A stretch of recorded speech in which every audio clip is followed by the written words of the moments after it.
Good morning বন্ধুরা, তোমরা কেমন আছো? আমি তো খুব ভালো আছি। আশা করি তোমরাও খুব ভালো আছো। আর কালকে পয়লা বৈশাখ কেমন কেটেছে তোমাদের অতি অবশ্যই কমেন্ট করে জানাবে। চলো বন্ধুরা, এবারে রেসিপির দিকে ফেরা যাক। আজকে আমি বানাবো মোচা। দেখো, আমি মোচাটা কেটে নিয়ে নুন হলুদ মাখিয়ে জলের মধ্যে ডুবিয়ে রেখে দিয়েছি, যাতে কষটা বেরিয়ে যায়। আর বানাতে কি কি উপকরণ লাগছে দেখো। নিয়ে নিয়েছি আদা বাটা, এখানে কাঁচা লঙ্কা যেগুলো পেকে গেছে সেগুলো পেস্ট করে নিয়েছি, রসুন পেস্ট করে নিয়েছি, নারকেল, আলু, এখানে ফোড়ন দেওয়ার জন্য গরম মশলা আমি গুঁড়ো নিয়েছি, গোটা ব্যবহার করিনি। আর এখানে নিয়েছি তেজপাতা, পাঁচফোড়ন, আর জিরে, হলুদ, নুন আর চিনি। ধনের ব্যবহার করব না। আর এইদিকে নিয়ে নিয়েছি পেঁয়াজ, সামান্য পরিমাণে পেঁয়াজ পেস্ট করা আছে, আর টমেটো। আর দেখো বন্ধুরা, এই যে মোচা, এটাকে আমি ছাড়িয়ে বেছে রেখে দিয়েছি, যাতে দেরি হবে বলে। এবারে আমি এই মোচাটাকে সেদ্ধ করে নেব। দেখো বন্ধুরা, কড়াই আমি তেল গরম হতে দিয়ে দিয়েছি, আর এইদিকে আমি মোচাটা সেদ্ধ হতে দিয়ে দিয়েছি। প্রেসার কুকারে 2টো সিটি মেরে নেব, নিয়ে আমি নামিয়ে নেব। এদিকে তেল গরম হয়ে গেছে, দিয়ে দেব তেজপাতা আর পাঁচফোড়ন।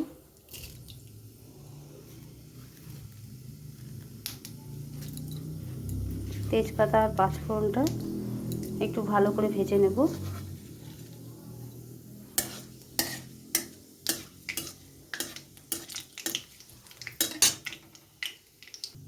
দেখো বন্ধুরা, ফোড়নটা ভালো মতন ভাজা হয়ে গেছে। এবারে আমি দিয়ে দেবো সামান্য পরিমাণে হলুদ, আর এবারে দিয়ে দেবো কেটে রাখা আলুগুলোকে একটু ভালো করে ভেজে নেব। আর হলুদটা দিলে কালারটা একটু তাড়াতাড়ি আসবে। এবারে আমি আলুগুলো একটু লাল করে ভেজে নেব। দেখো বন্ধুরা, আলুটা মোটামুটিভাবে ভাজা হয়ে গেছে। এবারে আমি দিয়ে দেবো কিছুটা নারকেল। আলুর সাথে নারকেলটাকে একটু ভেজে দুবারে দেবো আমি নারকেলটা।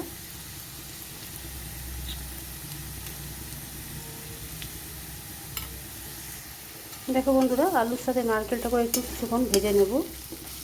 আর আমি রান্নাটা সম্পূর্ণ সর্ষের তেলে বানাচ্ছি। সর্ষের তেলেই রান্নাটা টেস্ট হয় বেশি। আর দিয়ে দেব মুগ আর মসুরির ডাল। আমি 2 রকমের ডাল নিয়েছি, তোমরা চাইলে 1 রকমেরই নিতে পারো। আমি মুগ আর মসুরির ডালটা দিয়ে আমি ওর সাথে ভেজে নেব। এখন আমি ধুয়ে নেব, আর ততক্ষণ এখানে নারকেল আর আলুটা আরও কিছুক্ষণ ভাজা হোক, আর ডালটা আমি ধুয়ে নিয়ে আসি। দেখো বন্ধুরা, এবারে আমি ডালটাও দিয়ে দিলাম। ডালটাও আমি খুব ভালোভাবে এর সাথে ভেজে নেব, যাতে মুগ ডালের যে একটা কাঁচা গন্ধ থাকে সেই গন্ধটা যাতে না থাকে। তাই আমি খুব ভালো করে একটু ভেজে নেব আলু নারকেলের সাথে মুগ ডাল আর মসুরি ডাল। তোমরা চাইলে ছোলার ডাল দিয়েও করতে পারো। এভাবে আমি কিছুক্ষণ ভেজে নিই। দেখো বন্ধুরা, ডালটাও ভালো মতন ভাজা হয়ে গেছে। আলু, ডাল, নারকেল সমস্ত সব কিছু খুব ভালো মতন ভাজা হয়ে গেছে। এবারে আমি দিয়ে দেবো বড় চামচের 1 চামচ মতো রসুন পেস্ট আর 1 চামচ মতন আদার পেস্ট।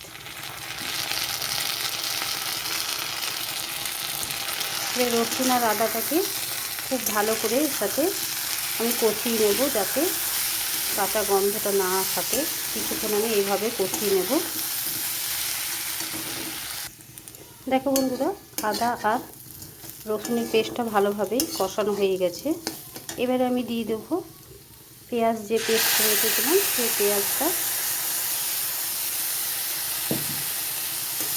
এবারে পেঁয়াজটা দিয়েও কিছুক্ষণ আমি নেড়ে চেড়ে নেব। তারপর একে একে সমস্ত মশলাগুলো দিয়ে দেব।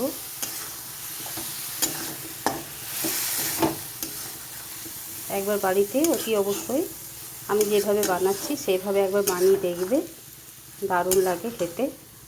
রুটিতে বলো, ভাতে বলো, সবটাই ভালো লাগে। এবারে আমি কিছুক্ষণ পেঁয়াজ দিয়ে নেড়ে চেড়ে নিই, তারপর সমস্ত মশলা একে একে দিয়ে দেবো।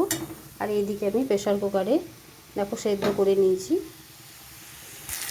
দেখো বন্ধুরা, পেঁয়াজটা দিয়েও আমি কিছুক্ষণ নেড়ে চেড়ে নিলাম। এরপর এর মধ্যে মিক্সির যে বাটিটা ছিল সেই বাটি ধোয়া একটু জল, সামান্য সবটা দেবো না, সামান্য পরিমাণে দিয়ে দিলাম। এবারে আমি সমস্ত শুকনো যে গুঁড়ো মশলাগুলো আছে সেগুলো আমি দিয়ে দিলাম। এবারে খুব ভালোভাবে কষিয়ে নেব, যাতে মশলার গন্ধটা না থাকে, সেটা লক্ষ্য রাখতে হবে। এইভাবে আমি কিছুক্ষণ ঢাকা দিয়ে নেড়ে কষিয়ে নেব। দেখো বন্ধুরা, আমি খুব ভালোভাবে কষিয়ে নেব, এখনও কষানো হয়নি সম্পূর্ণভাবে। কষাতে কষাতে তোমাদেরকে একবার দেখাচ্ছি। দেখো, এরপর আমি দিয়ে দেবো কাঁচা লঙ্কা পেস্ট করে রেখেছি। আমি শুকনো লঙ্কার গুঁড়ো ব্যবহার করব না, 1 চামচ মতন কাঁচা লঙ্কার পেস্ট দিয়ে দিলাম। ঝাল যে যেরকম খাবে সে সেই রকমভাবে দেবে। আর দিয়ে দেবো মোচা, যেটা সেদ্ধ করে রেখেছি, সেই মোচাটা দিয়ে এর সাথে ভালো মতন কষিয়ে নেব। দেখো বন্ধুরা, মোচাগুলো দিয়ে দিলাম, যেটা সেদ্ধ করেছিলাম আগে থেকে। এবারে আমি সব ভালো করে মিশিয়ে নিয়ে কষিয়ে ভালো করে যতক্ষণ না গন্ধটা যায় মশলা, ততক্ষণ আমি কষিয়ে যাব। এইভাবে আমি সামান্য পরিমাণে জল দিয়ে দিয়েছি, জল দেব আর আস্তে আস্তে আমি ঢাকা উঠিয়ে দেখে নেব আর কষিয়ে নেব। যত কষাবে তত টেস্ট হবে এই রান্নাটায়, আর ডাল যত বেশি দেবে তত রান্নাটায় টেস্টটা বেশি হয়। সবথেকে বেশি আমার তো ভালো লাগে মুগ ডালে, তোমাদের কিসে ভালো লাগে জানাবে। এবারে আমি ঢাকা দিয়ে এভাবে বেশ কয়েকবার নেড়ে চেড়ে কষিয়ে নেব। দেখো বন্ধুরা, আমি ঢাকা দিয়ে অনেকবার নেড়ে চেড়ে দিয়েছি আর মোটামুটিভাবে কষানো হয়ে গেছে। এবারে দিয়ে দেব কেটে রাখা টমেটো আর সামান্য পরিমাণে জল। এবারে আরও কয়েকবার নেড়ে চেড়ে নেব, টমেটোটা যাতে একটু গলে যায়, তাই আরও কয়েকবার কষিয়ে নেব। যত কষাবে তত টেস্ট হবে, আর এই রেসিপিটা খুব ভালো লাগে।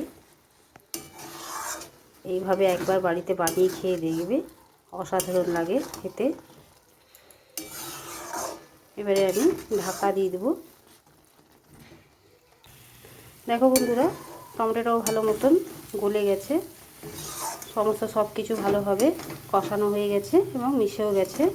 এবারে আমি জল দিয়ে দেবো, যাতে ডালটা, আলুগুলো অর্ধেকভাবে সেদ্ধ হয়ে গেছে আর ডালটা যাতে সেদ্ধ হয়ে যায়। এবার আমি ঢেকে দেব। দেখো বন্ধুরা, জলটা অনেকটা কমে গেছে। এবারে আমি দিয়ে দেব যে বাকি নারকেলটা ছিল, সেই নারকেলটা দিয়ে দেবো। আর দিয়ে দেবো নারকেলের বাটিটা ধুয়ে অল্প সামান্য পরিমাণে জল, কারণ ডালটা সেদ্ধ হয়নি, এখনও কিছুটা বাকি আছে সেদ্ধ হতে, সেই কারণে আরও একটু জল দিয়ে দিলাম। জল দিয়ে এবারে আরও কিছুক্ষণ ফুটিয়ে নিয়ে আমি গরম মশলা দিয়ে নামিয়ে নেব। আর দেখো, দেখতে কত সুন্দর লোভনীয় হয়েছে, কালারটাও কত সুন্দর হয়েছে। এবারে আমি আরও কিছুক্ষণ ফুটিয়ে নেব, যাতে ডালটা একটু শক্ত আছে, মুগ ডাল তো তাই একটু শক্ত আছে, সেই বাকিটা সেদ্ধ হয়ে যাক। তারপর গরম মশলা দিয়ে নামিয়ে নিলে আমার রেসিপিটা তৈরি হয়ে যাবে। দেখো বন্ধুরা, ডালও ভালো মতন সেদ্ধ হয়ে গেছে। এবারে আমি নামিয়ে নেব। নামানোর আগে আমি দিয়ে দেব সামান্য পরিমাণে গরম মশলা, গুঁড়ো গরম মশলা। এবারে আমি গ্যাসটাকে অফ করে দিয়ে নামিয়ে নেব, তারপর তোমাদের কাছে আবার ফিরে আসব। দেখো বন্ধুরা, মোচার তরকারিটা আমার তৈরি হয়ে গেছে। তোমাদের কেমন লেগেছে অতি অবশ্যই জানাতে ভুলবে না রেসিপিটা। আর রেসিপিটা যদি ভালো লেগে থাকে লাইক, শেয়ার এবং চ্যানেলটিকে সাবস্ক্রাইব করে দেবে বন্ধুরা, আর সবার সাথে শেয়ার করে দেবে। এখনকার মতো এতটুকু, আবার কালকে অন্য কোনো রেসিপি নিয়ে তোমাদের কাছে হাজির হব।